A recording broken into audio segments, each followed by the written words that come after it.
Health is said to be wealth, and achieving sound health cannot be realized without the active involvement of health personnel. Nurses are quite strategic in healthcare delivery, and that is why the 12th of May every year is a Global Awareness Day dedicated to them. The global community is using this year's commemoration to salute their selfless service and to advocate more support and investment in the profession to strengthen health systems across the globe. Nurses, our future is this year's theme, and we shall be taking a look at the role nurses play in Nigeria's healthcare system, challenges and the way forward. And nobody can discuss this topic better than the nurses themselves.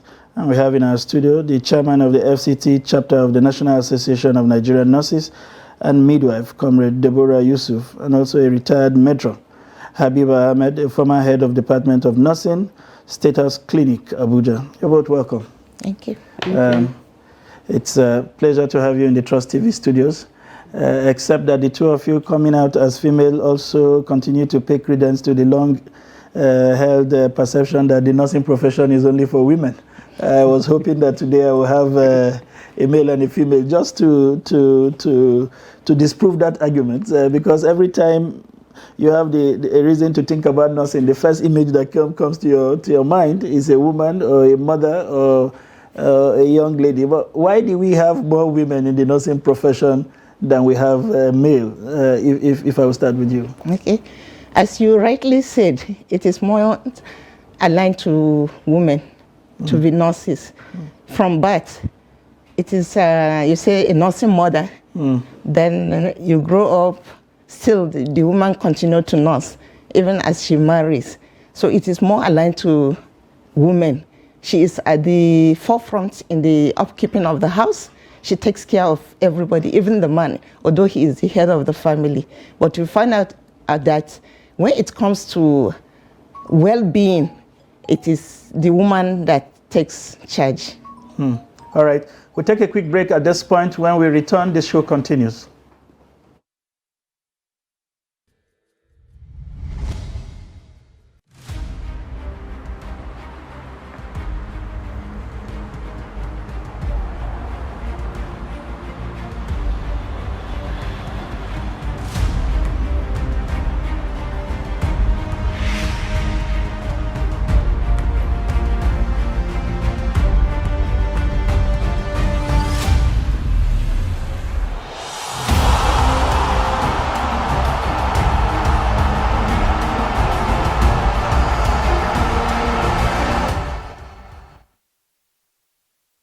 All right, sorry for that short intervention. In those days when we were coming up, they would say it's due to technical hitches.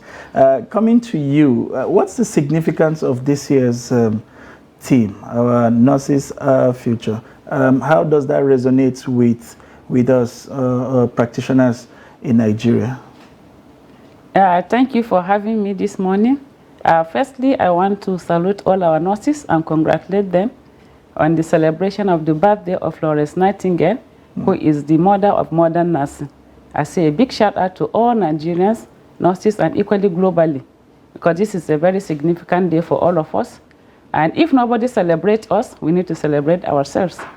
On the issue of importance of nursing, firstly, let me say who is a nurse. A nurse is somebody who has undergone a training in an accredited school or college of nursing, and also is certified and is qualified and has passed the examination at the end of the years that is stipulated and is registered by the Nursing and Midwifery Council of Nigeria. That is who a nurse is. Then again, the role of nursing, in fact, nursing is one of the oldest professions. You can check around that nursing is the mother of any profession, and equally as a nurse, what you do in the hospital matters, because nurses are the first. If you walk into any facility now, the first person you come across is a nurse. And equally, the last person that you see in the event of death is equally a nurse. So which means we are very, very significant. Even though our roles have not been appreciated, in fact, in the healthcare delivery system, nurses are the least appreciated, even though we are the ones that perform almost all the duties. Let me cite an example. I can't imagine a world without nurses. That is why the theme for today by the International Council of Nurses is Nurses, Our Future. And this is because of the global health challenges, and they want to address this and equally to improve it so that there will be global health for all. That shows you the importance of nursing. Let me take us back to the pandemic area. During the pandemic, now we are new normal or the normal. But during the pandemic, I think nurses stood out. We can say this again and again. The role nurses played during the pandemic, in fact, when it was a public health emergency, nurses stood out because the last time I checked, nurses are the only ones that are in the hospital 24/7. Others come and go, but nurses are always there for you. All right, I'll come back to those challenges. She said quite a number of things that are interesting. Yes. And how the role of the nurse is critical, even going into the future. But she talked about neglect of the nurses' welfare, or as the case may be. We know in the time past, members of the profession had cause to even go on leave over what it called a discriminatory salary system in the profession. Is it a failure of those in administration or management to understand this relevance, or that even nurses have not taken up the conversation around their welfare to the places where they should get to get the kind of attention that is required? I think it is both negligence to the importance of nurses and then the conversation by the nurses. You can see that now all over the world, everybody has come to realize the importance of nursing care. And most recently, even the United Kingdom, nurses went on strike because they want their remunerations to be reassessed and for nurses to be well placed. So it is not just here in Nigeria that nurses clamor for better pay, better care from the management. You find out that just because maybe from home, as we started the program, that women are the caregivers, it is taken for granted that what you are given, it should come out of sympathy. You should not be well paid. But they fail to realize that everybody needs care. The nurses are human beings. They need to take care of themselves. They need to take care of their families too. They have children. They have relations that need to be taken care of. So now nurses are saying it is time for a paradigm change. Yes, we should go into a new chapter to have nurses being cared for. In terms of recruitment, they should be started off in a, suitable grades. And when a nurse is being employed, she should be well placed and appreciated. Then the training of nurses should be reviewed to see that nurses come out well qualified and can be suited in any part of the world that the nurses go. So when you say well qualified, yes, what exactly is wrong with the current training model? What exactly do we need to improve, to have that well-rounded, globally acceptable, qualified nurse, as you've pointed out? It is not to say that they are not able to carry out their duties, or when they are being trained, they are not able to do these duties. For example, in Nigeria, it's hardly for any nurse who want to go abroad to work, to go there, sit for an exam and fail because of the way we are being trained in Nigeria. But the issue that we have is this discrepancy. We have the basic nurses and the nursing sciences. So we have to, sit down to come to a level where we'll see that this nursing go in a parallel line. There is no discrimination among them. If I'm going for basic nursing, I know that when I qualify, this is the grade I'm going to be employed on. And these are the requirements that is needed for this, training. If I'm going for BSc nursing, I know that when I qualify, this is the level at which I will be employed with, and this will be the way my career will progress. Yes. Interesting points that she raised there. But one of the things we are beginning to see in Nigeria also is that despite complaining that we don't have enough nurses, we seem to be losing quite a number of, she mentioned, and that brings me to what she said. She mentioned how Nigerian nurses take foreign exams and they qualify. Everywhere you go around the world, from the US to the UK, Australia, you find Nigerian nurses everywhere, and they are some of the best in the practice. Why are we losing so many? It appears that, as the Hausa people will say, that Nigeria has become gidan kiwo. We just basically are just producing nurses for the world. Why is it difficult to have those mass of trained nurses retained in this country, especially because some of them also went to school on government scholarship. But before we enjoy them as a people who had given out the scholarship, they've left for greener pastures. What is happening? Thank you so much. Let me start with the fact that nurses in Nigeria are not protected, are not respected, and we are not valued. Then let's go to the Japa syndrome, which many nurses are Before you come to the Japa syndrome, can you let me understand, or let our viewers understand what you mean by nurses not being protected, not valued, and what is not appreciated? Yeah, let me take it from where she stopped. The issue of remuneration. What really pushed them out is the push and pull syndrome. One, the issue of the unconducive working environment. If you walk into some facilities now, hardly will you find the equipment that are functional. Most of them are either obsolete, and nurses have to improvise. One. Then secondly, again, the issue of lack of care for nurses. Nurses are really undervalued because a nurse is the person that stays there 24/7. She takes care of the patient, but unfortunately, we have been undermined. In fact, that leads to the issue of emotional exhaustion because the government refused to listen to our plight. Let me start with the issue of remuneration. For over 20 years, our salary scheme has not been reviewed.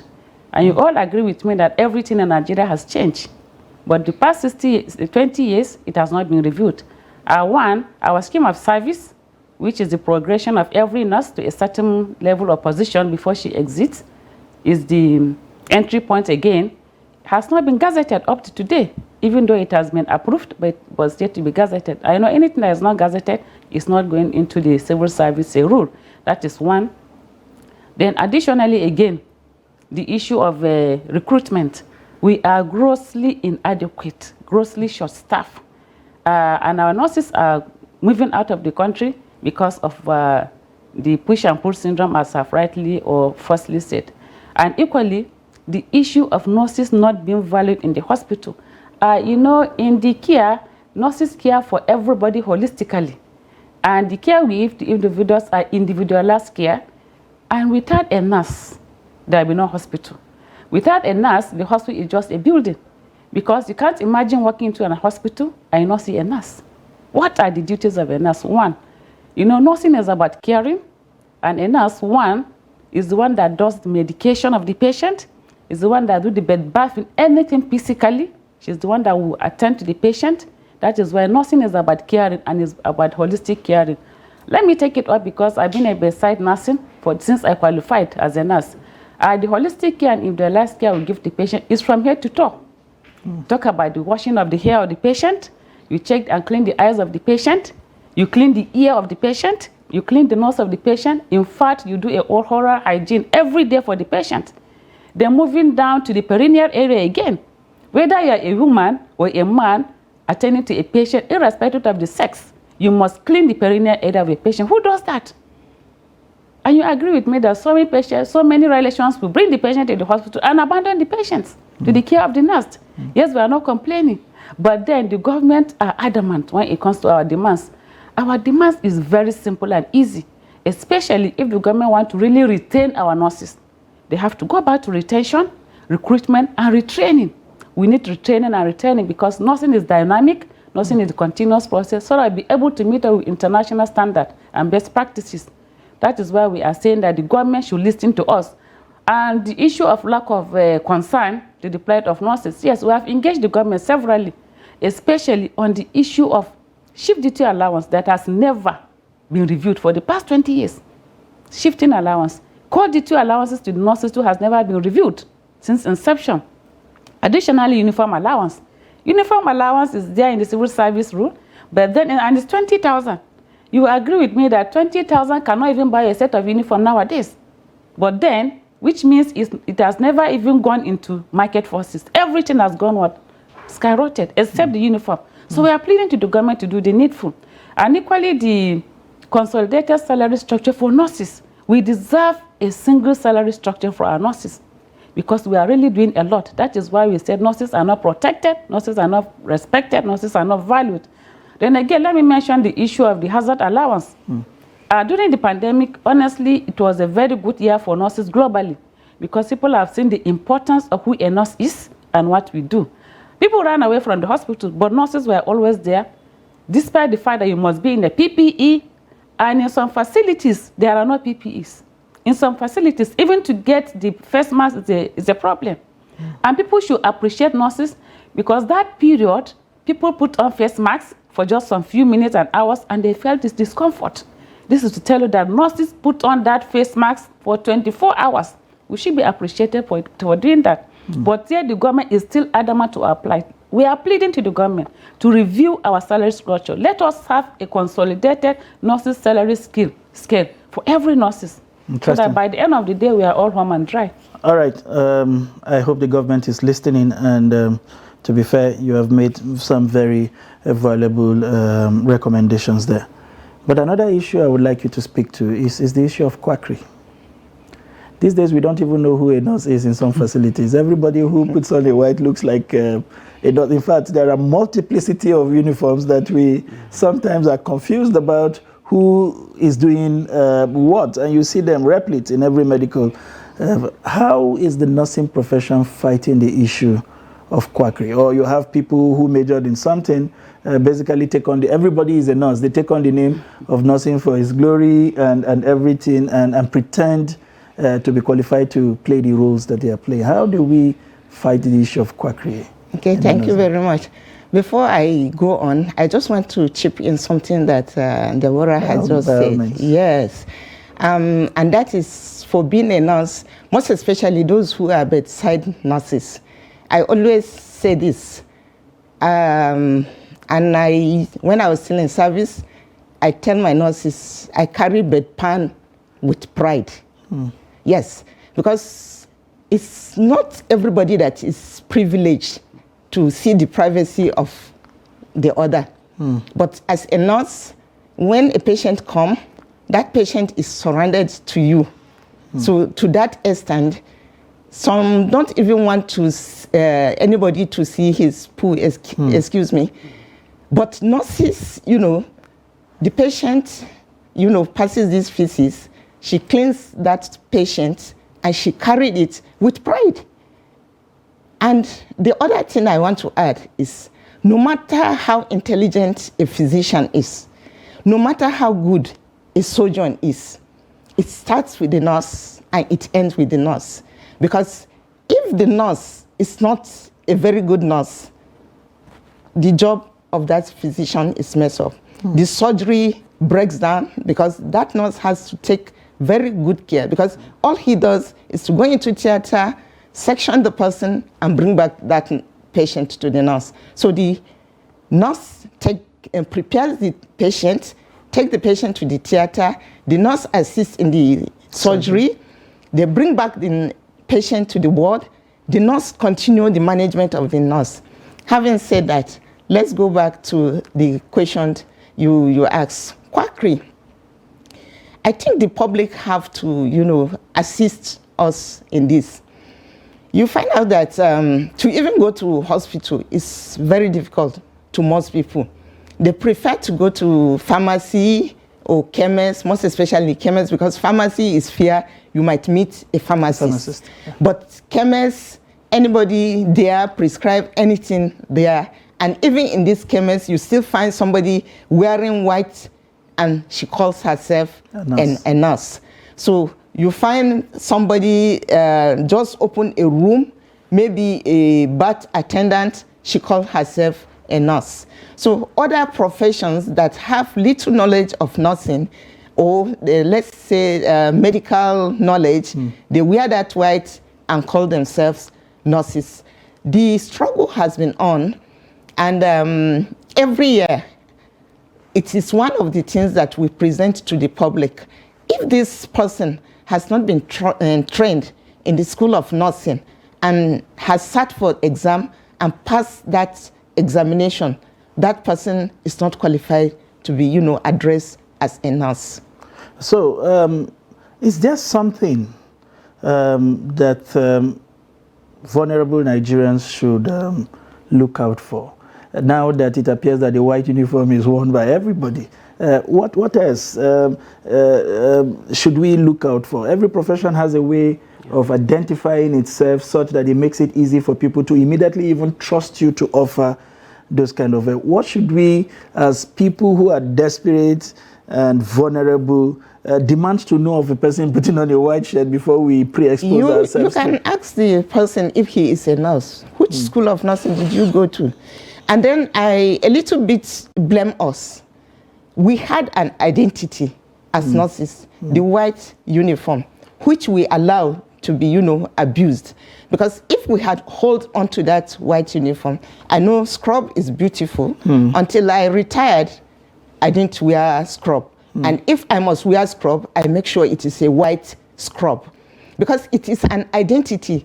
To me, in my own, myopic thinking, I felt that other, healthcare professionals, we are jealous of our identity as nurses. So they enticed us with wearing scrub. There is nothing wrong in wearing scrub.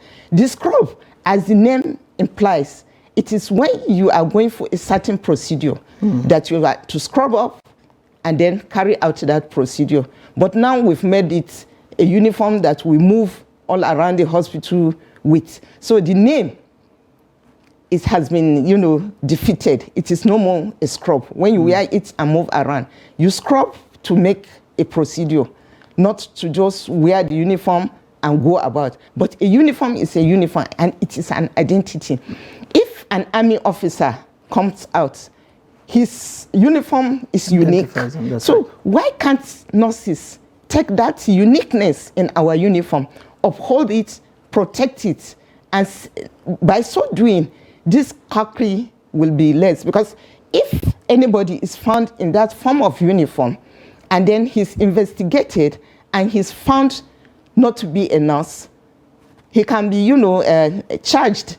But if we decide to wear anything and we call it a uniform, it doesn't make sense to me. I said it's my own myopic, opinion. Coming back to you, Deborah, another issue that seemed to worry the average Nigerian, that is a way you have given you enough time to talk about the nursing problem. We are talking about the people's problem now. It's the kind of attitude we encounter when we meet certain nurses, especially in public facility.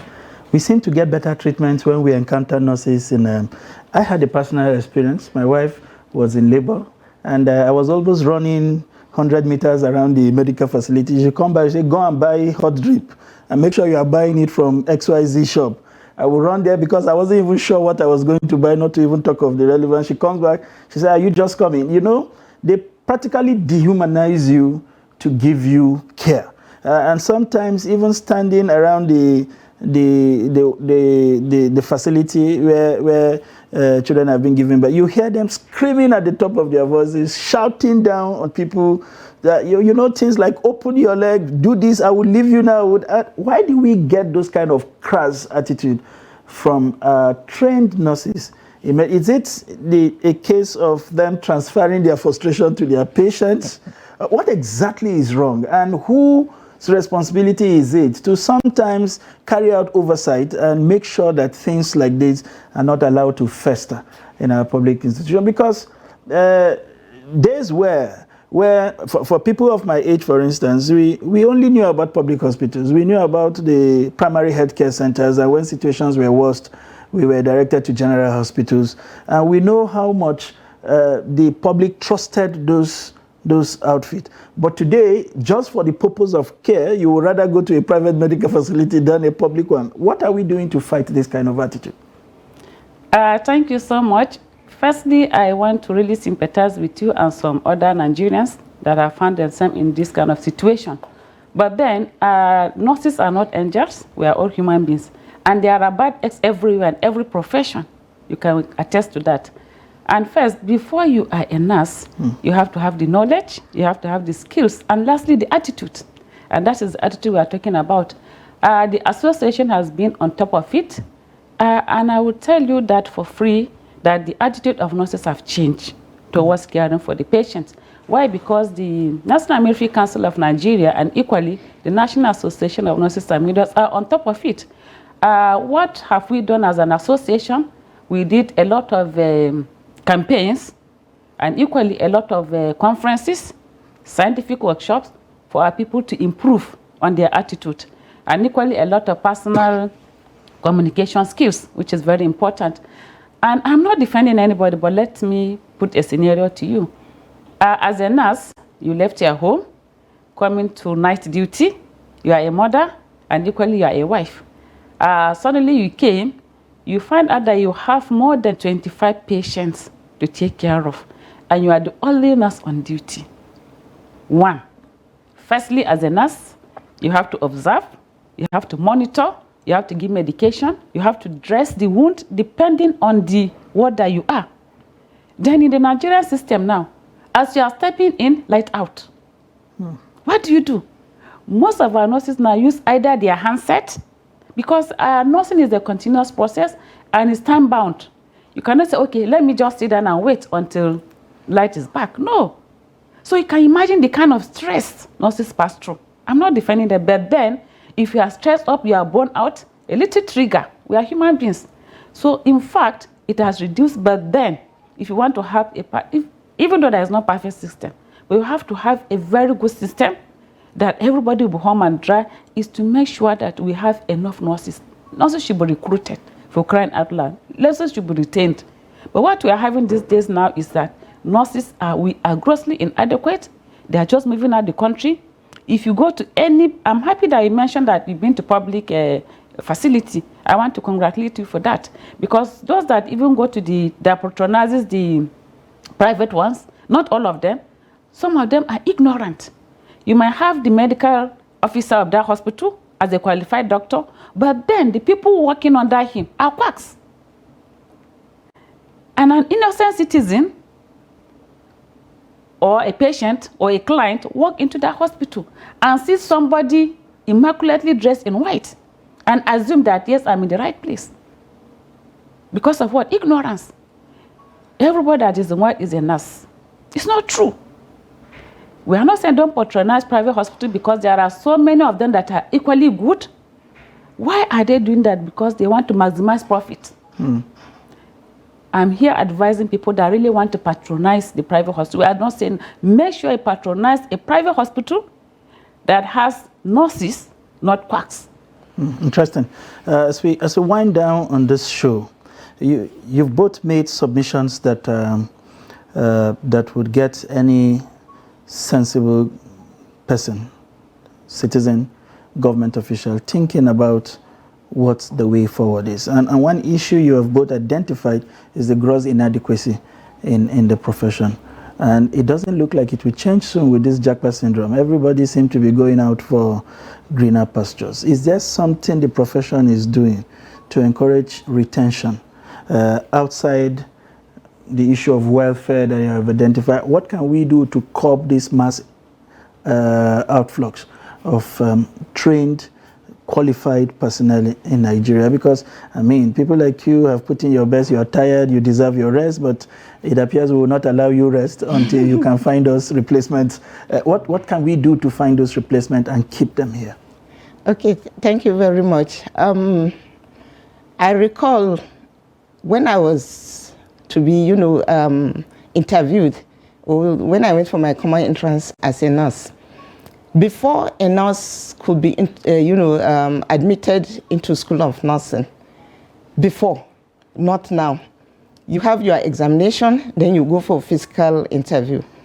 Even if you pass the exams, and then your attitude during the interview does not qualify you, you cannot go into school of nursing. That is the first thing. We've left this, practice. So we just advertise, and then after sitting for the exam, you are admitted.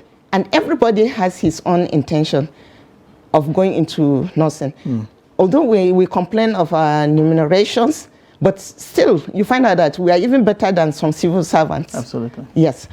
So you find out that some people didn't, go into this nursing because of the, passion to serve humanity, but the idea because of the payment.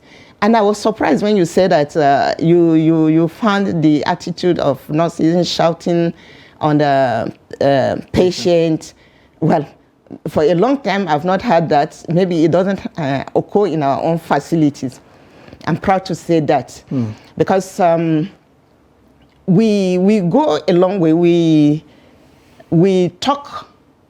Where I retired from is a kind of family unit, state house. So we talk to them. Okay. The public should know the importance of antenatal visits. If a patient or a client, if she's pregnant because she's not sick, if she's familiar with the nurses who are taking care of her during the antenatal clinic, this thing that you said will not happen because they are already friends. Thank you very much. Yes. I wish you had more time to continue to x-ray the issues as they concern the nursing profession and what we need to do going forward, especially given the theme of this year's International Nursing Day. I want to thank you very much for finding time to be here. Beautiful and radiant and also very articulate. And I hope that we will see a day where some of those things you canvass for will come to pass in the life of our country. I also want to thank you, especially for your service to Mother Nation, and that you will continue to inspire younger generations to go into nursing for the passion and the quest to serve humanity and not just for the money. Viewers at home, I hope that we have been able to bring you sufficient enlightenment around the International Nursing Day and the plight of nurses in Nigeria and what we need to do going forward. For the government officials watching, it is time for action, and action that is needed to save our country and better our healthcare system.